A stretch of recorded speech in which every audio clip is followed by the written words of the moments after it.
Part 1. Part 1. We'll hear two students, Jacinta and Lewis, discussing a holiday they are planning in Queenstown, a tourist center in New Zealand popular with young people.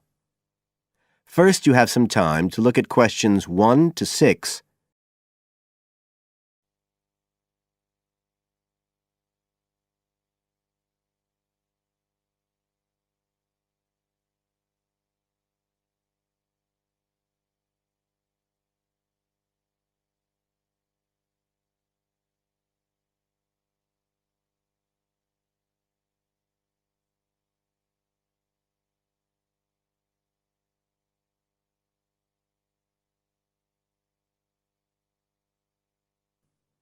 You should answer the questions as you listen, because you will not hear the recording a second time. Listen carefully and answer questions 1 to 6.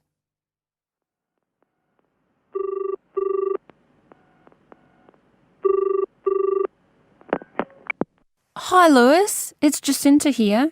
Oh, hi, Jacinta. I was just going to call you. I was thinking we ought to do something about accommodation for our trip to Queenstown. Yeah, actually, that's just why I rang you.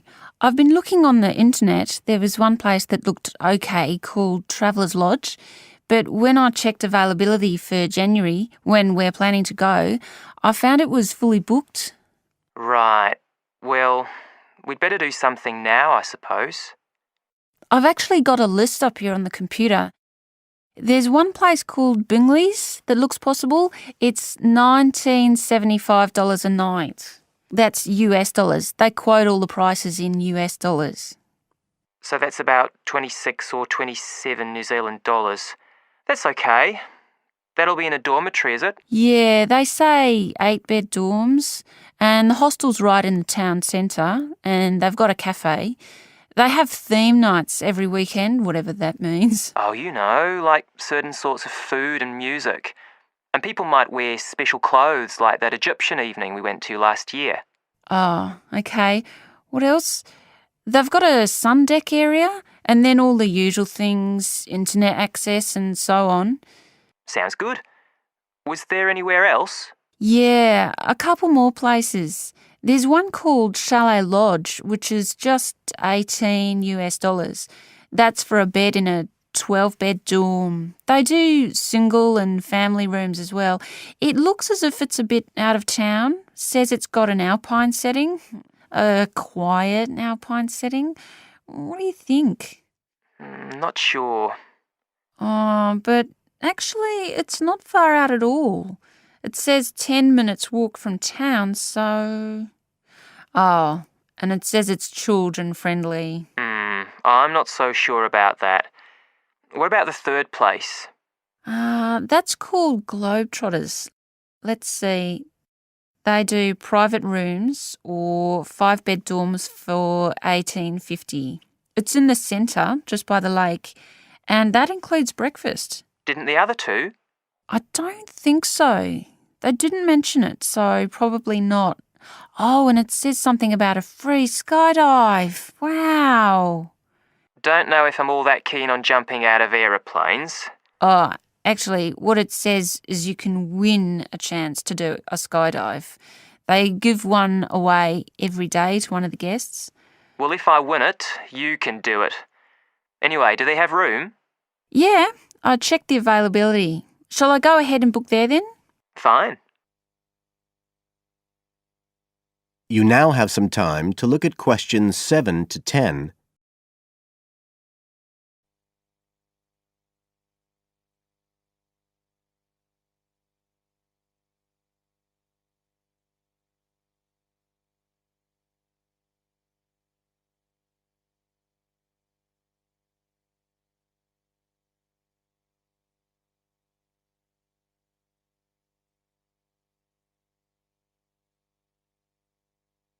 Now listen and answer questions 7 to 10.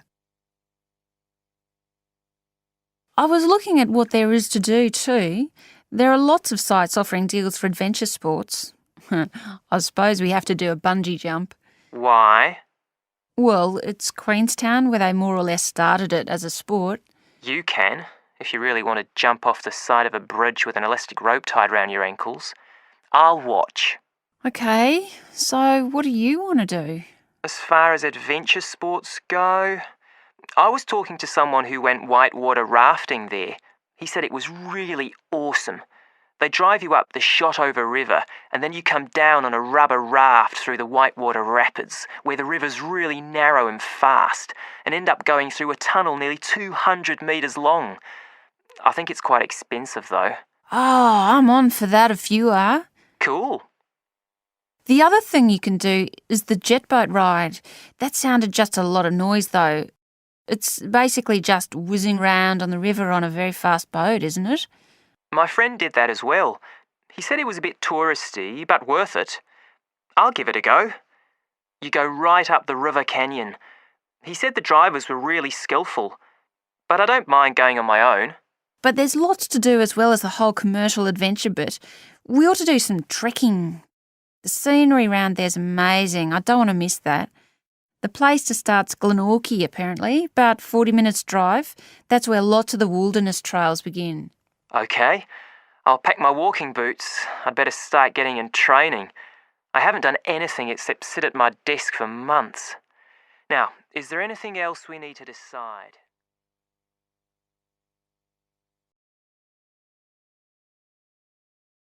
That is the end of part 1. You now have half a minute to check your answers.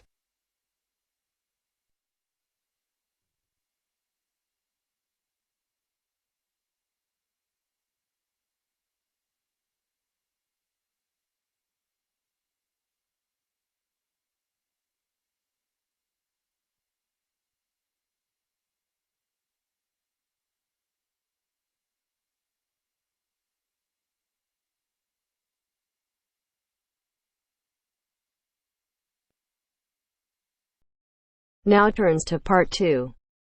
Part 2. You will hear two students discussing a project on international festivals with their tutor. First, you have some time to look at questions 11 to 15.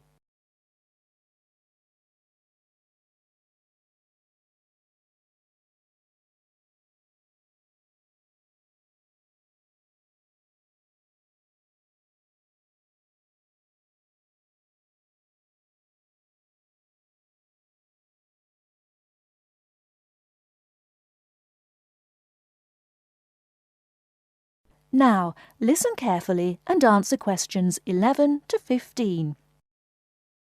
Good morning. Shall we start by looking at the topic of your project? So, what have you decided to research? Well, we thought we'd compare festivals in different countries and see if any of them are similar. Yeah, you know, like the carnival celebrations in South America and the water festival in Thailand. OK. What exactly are you planning to study? The origins of the festivals? The types of celebration? People's attitudes towards the festivals? We were planning to look at the origins of the festivals and the time of year they're celebrated. We're thinking of looking at the connection between the seasons in different countries and the actual festivals, and then looking for similarities between countries that are quite far apart. Well, that sounds interesting. Did you say you've already started researching into the carnival? Yes. We've already found a connection between the carnival and the seasons. For instance, some researchers say that a very long time ago in Europe, people used to put on colourful masks and costumes at the beginning of the year to celebrate the end of winter, and then they could get ready for spring. Right. And then what happened? Well, as the years went by, the purpose of the carnival changed and it became a religious festival. These days, there are big carnival celebrations in countries all across the world, like Brazil and India and Indonesia. But an interesting thing we discovered is that in some countries, people celebrate the carnival by throwing water at each other in the street. Well, we thought that obviously this is because carnival's celebrated at the hottest time of the year, just before the rainy season. So splashing people with water is a very good way of cooling them down. Before you hear the rest of the talk, you have some time to look at questions 16 to 20.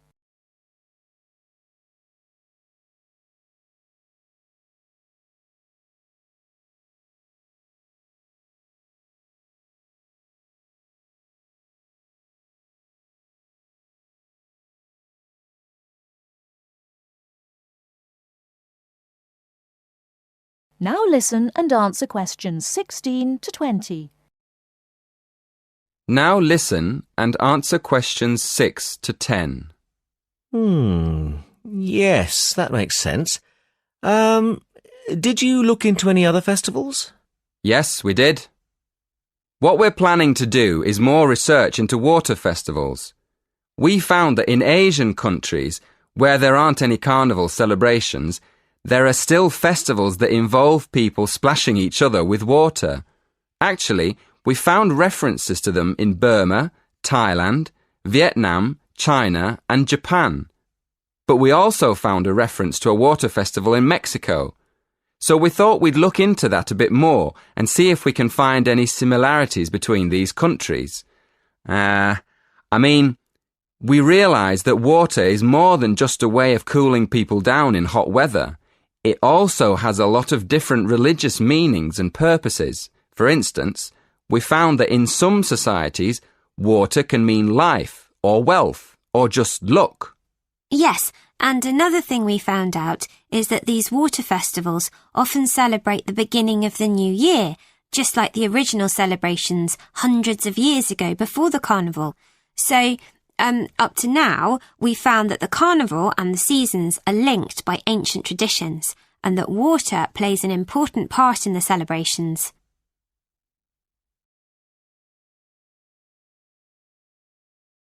That is the end of part 2.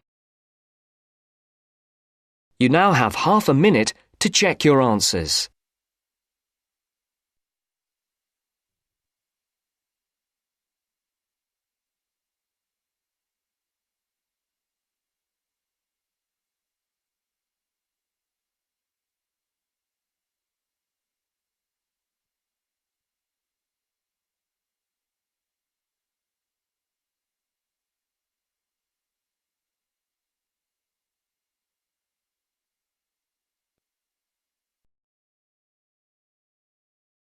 Now turns to part 2.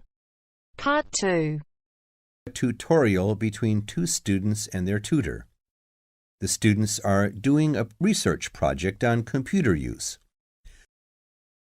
First, you have some time to look at questions 21 to 25.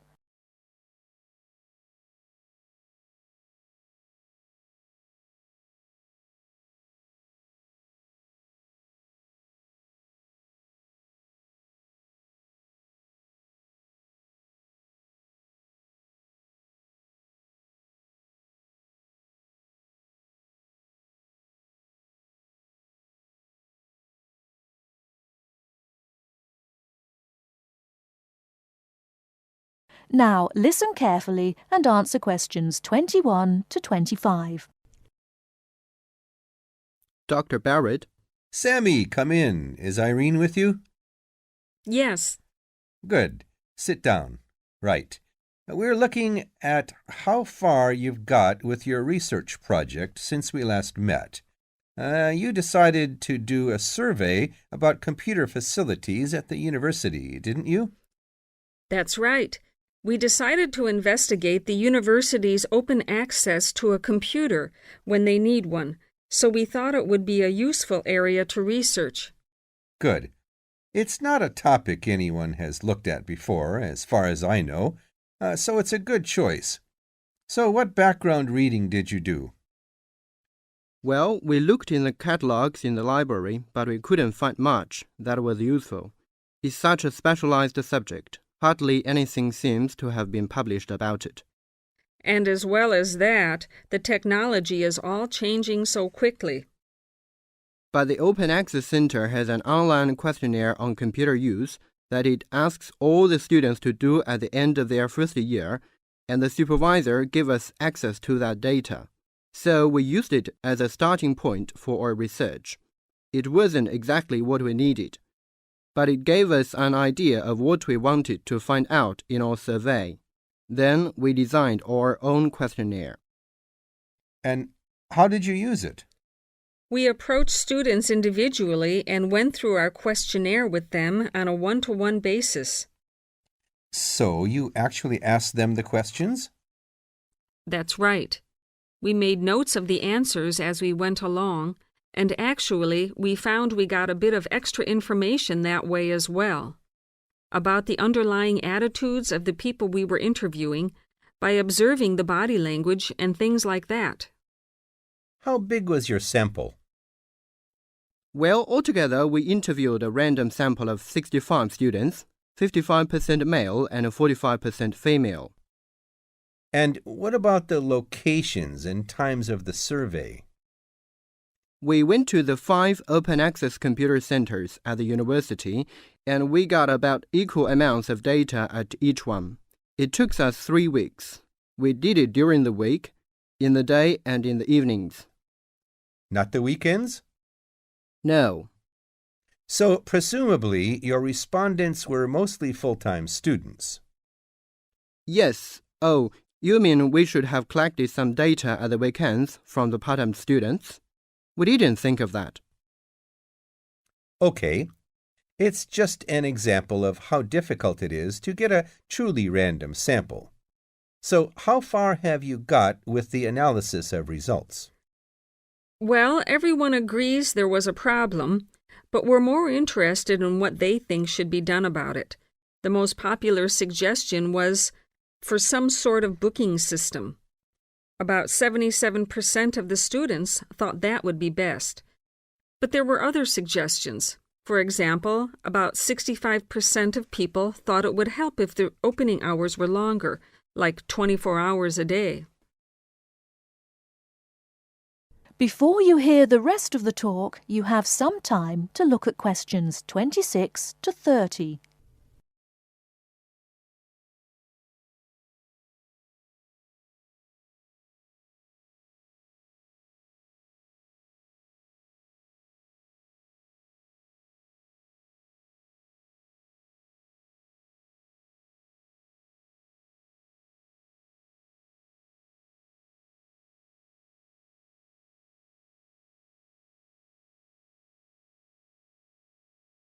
Now listen and answer questions 26 to 30.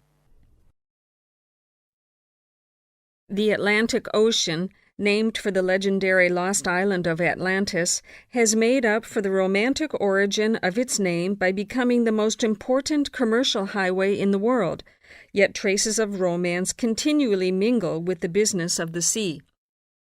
For instance, the Spanish adventurers who first sought gold and silver in America frequently found their ships becalmed, usually on the edge of the steady trade winds, about 30 degrees north or south latitude.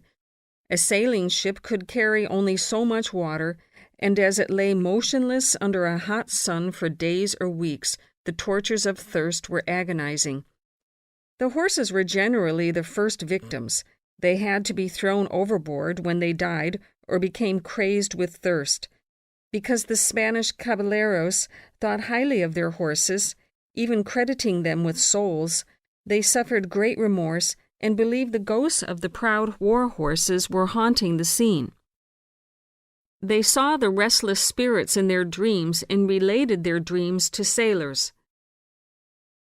Whenever the mariners passed that way, they would see in the spray or clouds images of wild horses bearing down on them. They began to call the broad belts of calm the horse latitudes, the romantic name by which they are known today.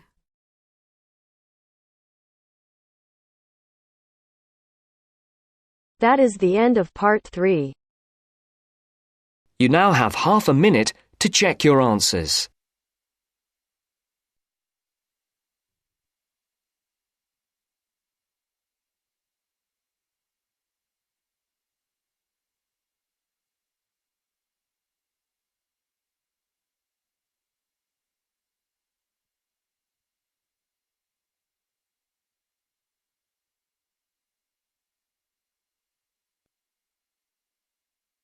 Now turns to part 4. Part 4. You will hear a lecture giving advice on how to present a seminar paper. First read questions 31 to 40. Complete the notes of the outline. Write no more than 3 words in each answer.